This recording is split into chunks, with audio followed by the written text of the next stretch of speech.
Computer যখন প্রথম আবিষ্কার হয় তখন এটি একটি গণনা যন্ত্র, ডিজিটাল ডেটা স্টোরেজ বা বিজনেস অটোমেশনের কাজে ব্যবহৃত হতো। কিন্তু আস্তে আস্তে কম্পিউটার একটি যোগাযোগ বা কমিউনিকেশন ডিভাইস হিসেবে ব্যবহৃত হতে শুরু হয়। আর এই কাজটি আরও বেশি পরিমাণে হয় যখন ইন্টারনেটের জন্ম হয়। যদিও ইন্টারনেটের আগেই কোম্পানিগুলো লোকাল এরিয়ার নেটওয়ার্ক ব্যবহার করতে শুরু করে। সো এখন কথা হচ্ছে এই কম্পিউটার নেটওয়ার্ক বা নেটওয়ার্ক জিনিসটা অ্যাকচুয়ালি কী। সহজ ভাষায় যদি বলি তাহলে একাধিক কম্পিউটার একসাথে যুক্ত হয়ে যখন তথ্য আদান প্রদান করে তখন সেটাকে বলা হয় নেটওয়ার্ক। আর নেটওয়ার্কিং করার জন্য ন্যূনতম দুটো কম্পিউটারের প্রয়োজন হয়।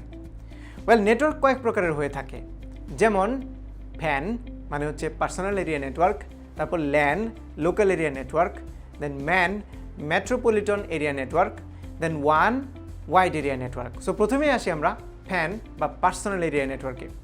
ব্যক্তিগত ব্যবহারের উদ্দেশ্যে প্যান তৈরি করা হয়। এটার দূরত্ব হতে পারে 30 ফিট। 30 ফিটের মতো জায়গা নিয়ে হচ্ছে প্যান তৈরি হয়। প্যানের মাধ্যমে ব্যক্তিগত কম্পিউটারের সাথে অন্যান্য পেরিফেরালগুলো যুক্ত করা হয়। এরপরে আছে ল্যান বা লোকাল এরিয়া নেটওয়ার্ক। একই বিল্ডিংয়ের মাঝে অবস্থিত বিভিন্ন কম্পিউটার নিয়ে গঠিত হয় লোকাল এরিয়া নেটওয়ার্ক বা ল্যান। এই নেটওয়ার্কে ব্যবহৃত ডিভাইসগুলো হলো রিপিটার, হাব, নেটওয়ার্ক ইন্টারফেস ইত্যাদি, যেগুলো নিয়ে আমরা পরে আলোচনা করব। এরপর আছে ম্যান বা মেট্রোপলিটন এরিয়া নেটওয়ার্ক। একই শহরের মধ্যে অবস্থিত কয়েকটি লেনের সমন্বয়ে গঠিত ইন্টারফেসকে বলা হয় মেট্রোপলিটন এরিয়া নেটওয়ার্ক। এ ধরনের নেটওয়ার্ক সাধারণত 50 থেকে 75 মাইল পর্যন্ত বিস্তৃত হয়। এ ধরনের নেটওয়ার্কে ব্যবহৃত ডিভাইসগুলো হলো রাউটার, সুইচ, মাইক্রোওয়েভ অ্যান্টেনা ইত্যাদি। ফাইনাল টাইপ হচ্ছে ওয়ান বা ওয়াইড এরিয়া নেটওয়ার্ক। দূরবর্তী ল্যান্ডসমূহকে নিয়ে গড়ে ওঠা নেটওয়ার্ককে বলা হয় ওয়াইড এরিয়া নেটওয়ার্ক। এ ধরনের নেটওয়ার্কে ব্যবহৃত ডিভাইসগুলো হলো রাউটার, মডেম, ওয়ান সুইচ ইত্যাদি। এবার আসি আমরা নেটওয়ার্ক টপোলজিতে। একটি নেটওয়ার্কে কম্পিউটারগুলোকে কিভাবে সংযুক্ত করা হবে সেই ক্যাটালগকেই বলা হয় টপোলজি। নেটওয়ার্ক ডিজাইনের ক্ষেত্রে টপোলজি বেশ গুরুত্বপূর্ণ ভূমিকা পালন করে। টপোলজি বিভিন্ন ধরনের হতে পারে, যেমন bus topology, star topology, ring topology, mash topology ইত্যাদি। এবার আসি আমরা নেটওয়ার্ক কেবলে। একটা কম্পিউটার থেকে অন্য কম্পিউটারে ডেটা পাঠানোর জন্য যে কেবল ব্যবহার করা হয় সেটাকে বলা হয় নেটওয়ার্ক কেবল। নেটওয়ার্কিং করার জন্য বিভিন্ন ধরনের কেবল ব্যবহার করা হয়, যেমন coaxial cable, twisted pair cable এবং ফাইবার অপটিক্স কেবল।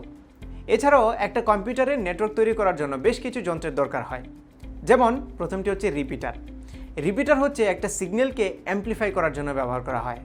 এরপরে আছে হাব, যেটি একাধিক পোর্ট বিশিষ্ট একটি রিপিটার। এরপরে আছে ব্রিজ, যার দ্বারা একাধিক নেটওয়ার্ক সেগমেন্টকে একসাথে সংযুক্ত করা হয়।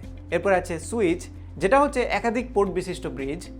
রাউটার, এক নেটওয়ার্ক থেকে আরেক নেটওয়ার্কে ডেটা পাঠানোর পদ্ধতিকে বলা হয় রাউটিং। এরপর আছে গেটওয়ে, বিভিন্ন ধরনের নেটওয়ার্ক সমূহকে যুক্ত করার জন্য ব্যবহৃত ডিভাইসটাকে বলা হয় গেটওয়ে। আর নেটওয়ার্কিংয়ের কথা আসলেই আমরা আইপির কথা শুনে থাকি। এই আইপি মানে হচ্ছে ইন্টারনেট প্রোটোকল। আইপি নেটওয়ার্কের প্রতিটি হোস্টকে একটি নির্দিষ্ট নাম্বার দিয়ে ডিফাইন করে। এই নাম্বারটি হলো আইপি, যা 32 বিটের হয়ে থাকে। এবার আসি নেটওয়ার্ক রাউটার এবং নেটওয়ার্ক রাউট কি। নেটওয়ার্ক রাউটার হলো এমন একটি ডিভাইস যেটা এক নেটওয়ার্ক থেকে অন্য নেটওয়ার্কের কাছে ডেটা প্যাকেট পাঠায়। আর নেটওয়ার্ক রাউট হলো এক নেটওয়ার্ক থেকে আরেক নেটওয়ার্কের ডেটা প্যাকেট পাঠানোর যে পথ, সেই পথটিকে বলা হয় নেটওয়ার্ক রাউট। সাধারণত 3 ধরনের রাউটার হয়ে থাকে: স্ট্যাটিক রাউটার, ডাইনামিক রাউটার এবং ডিফল্ট রাউটার। আমরা যারা নেটওয়ার্ক সম্পর্কে জানি তারা নিশ্চয়ই IPv6 এর নাম শুনেছি। IPv6 হলো একটি প্রোটোকল।